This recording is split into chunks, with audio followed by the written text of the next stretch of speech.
केटू दुनिया का दूसरा ऊंचा तरीन पहाड़ है। सतह समंदर से 28,251 फीट की बुलंदी पर मौजूद केटू पाकिस्तान के गिलगित बल्तिस्तान के इलाके में मौजूद है। केटू दुनिया के ऊंचे तरीन पहाड़ माउंट एवरेस्ट से सिर्फ चंद 100 फीट छोटा है, लेकिन माउंट एवरेस्ट के मुकाबले में केटू को सर करना दुनिया के हर कोपहमा का ख्वाब है, क्योंकि केटू की चोटी तक पहुंचना इंतहाई मुश्किल काम है।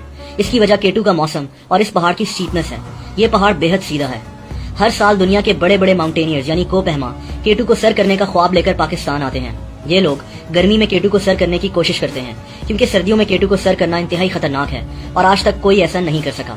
केटू पर जाने वाला हर 4 में से 1 कोपहमा अपनी जान खो बैठता है। इन लोगों की लाशों को केटू से नीचे लाया नहीं जा सकता और तभी केटू के सामने स्टील की प्लेट्स पर इन लोगों के नाम लिखकर लटका दिए जाते हैं। ऐसे लोगों को घोस्ट ऑफ केटू भी कहा जाता है। अगस्त 2008 में केटू पर कुछ ऐसा हुआ जिससे पूरी दुनिया शॉक्ड हो गई। 11 लोग एक ही दिन में केटू पर अपनी जान गंवा बैठे और कई लोग शदीद जख्मी हो गए। इस वाकये को किसी भी पहाड़ पर तारीख का सबसे खतरनाक वाकया भी कहा जाता है। जुलाई 2008 के आखिरी हफ्ते में दुनिया के मुख्तलिफ कोनों से 6 टीम्स केटू के बेस कैंप पर इकट्ठी हो गईं। हर किसी का ख्वाब केटू की चोटी तक पहुंचना था। इनमें Holland, Korea, Serbia, America, France और इटली की टीम्स शामिल थीं। इनमें आयरलैंड, नॉर्वे और नेपाल के कोपहमा भी शामिल थे, जबकि पाकिस्तान के पोर्टर्स भी इस टीम का हिस्सा थे, जिनमें हुंजा से ताल्लुक रखने वाले मेहरबान करीम और जिहान बेग शामिल थे। पोर्टर्स उन लोगों को कहा जाता है जो कोपहमाओं की मदद के लिए उनके साथ पहाड़ पर जाते हैं। लेकिन केटू को सर करना आसान नहीं था। ये टोटल 30 लोग थे। इन्होंने फैसला किया कि केटू की तरफ अलग अलग जाने से बेहतर है कि इकट्ठा एक टीम बनकर केटू को सर किया जाए। 31 जुलाई की रात को ये तमाम लोग इकट्ठे हो गए। इन्होंने फैसला किया कि कोरियन टीम केटू पर फिक्स रोप्स लगाएगी। ये वो हिफाजती रस्सियां होती हैं जिनको केटू पर लगाकर इनकी मदद से केटू पर चढ़ा जाना था। 1 अगस्त की सुबह को ये 6 टीम्स केटू की चोटी की तरफ चढ़ना शुरू हो गईं। इन लोगों का लीडर वैन रीजन नामी एक इंतहाई एक्सपीरियंस कोपहमा को बनाया गया। 12 घंटे तक मुसलसल चलने के बाद पहला हादसा पेश आ गया।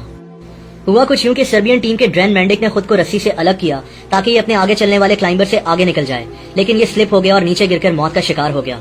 पाकिस्तानी पोर्टर जिहान बेग ने मैंडिक की लाश को बचाने की कोशिश की, लेकिन ये भी अफसोसनाक तौर पर स्लिप हो गया और नीचे गिरकर मारा गया। इस पॉइंट पर कुछ कोपहमाओं ने वापस जाने का फैसला कर लिया, जिनमें सेसिले स्कॉग नामी एक औरत भी शामिल थी। इसका ताल्लुक नॉर्वे से था। ये एक बहुत माहिर कोपहमा थी। ये अपने शौहर रॉल्फ बे के साथ केटू को सर करने के लिए आई थी और इनकी शादी को सिर्फ 1 माह हुआ था। इसका शौहर रॉल्फ बे उस वक्त केटू के एक ऐसे हिस्से से गुजर रहा था जहां बर्फ के बड़े बड़े पहाड़ बने हुए थे। ये जगह इंतहाई खतरनाक होती है, क्योंकि यहाँ से बर्फ पिघलकर अक्सर नीचे गिरती है। रॉल्फ की बदकिस्मती ये थी कि ये जो ही इस जगह से गुजर रहा था, उसी वक्त एक बहुत बड़ा बर्फ का हिस्सा टूटा, जिसके नीचे ये दब गया और मारा गया। इसकी बीवी थोड़ा ही नीचे से अपने शौहर को मौत के मुंह में जाता देख रही थी। दोस्तों, इस सूरत हाल में कोई कुछ नहीं कर सकता। किसी की लाश को भी रिकवर करना खतरे से खाली नहीं होता। कुछ घंटा पहले पाकिस्तानी पोर्टर जिहान बेग भी इसी तरह मौत के मुंह में गया था। केटू की चोटी के इतने नजदीक आकर अब लोग वापस नहीं जा सकते थे। 3 लोग मारे जा चुके थे, लेकिन इन लोगों ने अपना सफर जारी रखा। इस एक्सपीडिशन का लीडर वैन रीजन शाम के 7 बजे केटू की चोटी पर पहुंच गया। इसके साथ 4 और लोग भी शामिल थे। दुनिया का दूसरा ऊंचा तरीन मकाम, अंधेरा और सर्दी ऐसी के लोगों के जिस्म अकड़े हुए थे और इस हालत में केटू से नीचे उतरना बेहद खतरनाक था। इनको नीचे कुछ टॉर्च लाइट्स नजर आ रही थी। ये कोरियन क्लाइंबर्स थे जो केटू की चोटी की तरफ बढ़ रहे थे। अचानक ये टॉर्च लाइट्स गायब हो गईं। वैन रीजन को काफी परेशानी हुई, लेकिन ये लोग नीचे उतरना शुरू हो गए। जिस बर्फ के पहाड़ के नीचे रॉल्फ बे आकर दब गया था, उसी बर्फ ने हिफाजती रस्सियों को भी तबाह कर दिया था। ये लोग अब बढ़ चुके थे। नेपाल का एक कोपहमा ज्यूमिक भोटे केटू के एक खतरनाक तरीन हिस्से बॉटल नेक में फंस चुका था। ये जगह इंतहाई फिसलने वाली और स्टीप होती है। इसके दोस्त पसंग भोटे ने इसकी मदद करने की कोशिश की, लेकिन ये दोनों अंधेरे में स्लिप हो गए और केटू के बर्फीले पहाड़ में कहीं गिरकर मौत का शिकार हो गए। बॉटल नेक के हिस्से में एक 61 साला फ्रेंच क्लाइंबर भी फंसा हुआ था। इसका नाम ह्यूज डॉबरेट था। इस आदमी की मदद के लिए इसके साथ पाकिस्तानी पोर्टर मेहरबान करीम भी मौजूद था। ह्यूज को डर था कि इसकी ऑक्सीजन की बोतल खत्म हो जाएगी और ये तेजी से नीचे की तरफ उतरना शुरू हो गया, लेकिन अफसोसनाक तौर पर सिर्फ 10 मिनट के बाद ही ये भी नीचे गिर गया और इसके बाद इसका पार्टनर मेहरबान करीम भी फिसल कर अंधेरे में बर्फ में कहीं गुम हो गया। पिछले कुछ घंटों में केटू कई लोगों की जानें ले चुका था और कई लोग मौत के मुंह में थे। एक्सपीडिशन का लीडर वैन रीजन, जो केटू से नीचे उतर रहा था, को नजर आना बंद हो गया था।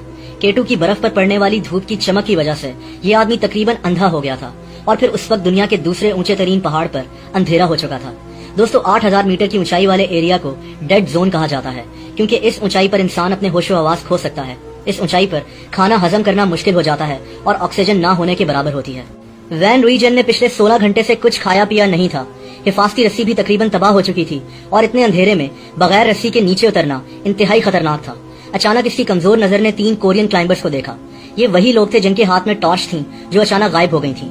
ये लोग हिफाजती रस्सी के अंदर फंसे हुए थे। अगर वैन इनकी रस्सी काट देता तो ये लोग नीचे गिर सकते थे। वैन इनकी मदद करने के काबिल भी नहीं था। 2 और क्लाइंबर्स कॉनफोर्टला और मैकडोनल्ड भी यहाँ पहुंच गए।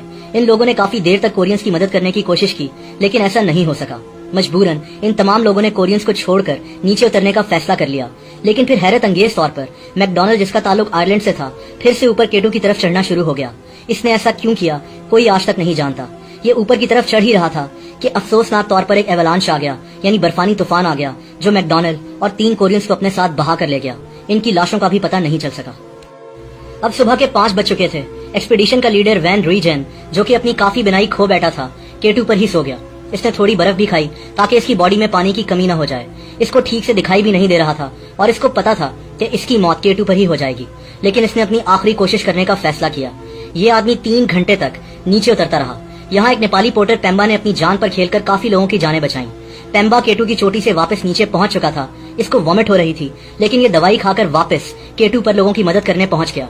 इसने इटालियन क्लाइंबर कॉनफोर्टला को नीचे उतारने में मदद की। कॉनफोर्टला की उंगलियां सर्दी की वजह से काम नहीं कर रही थी। पेम्बा को यहाँ वैन रीजन भी मिल गया और इसने इसको भी नीचे उतारने में मदद की। दोस्तों, इस वक्त तक पाकिस्तान आर्मी के हेलीकॉप्टर्स जख्मी क्लाइंबर्स को रेस्क्यू करने केटू की तरफ रवाना हो चुके थे। ये रेस्क्यू ऑपरेशन इंतहाई खतरनाक था, लेकिन पाकिस्तान आर्मी के जवानों ने अपनी जान पर खेलकर सर्वाइवर्स को स्कर्दू के हॉस्पिटल में शिफ्ट किया। केटू पे 11 लोगों की जानें जा चुकी थी और कई लोग शदीद जख्मी हो चुके थे। ये खबर इंटरनेशनल मीडिया में आग की तरह फैल गई थी। इस वाकये पर कई किताबें भी लिखी गईं और कई डॉक्यूमेंट्रीज भी बनाई गईं।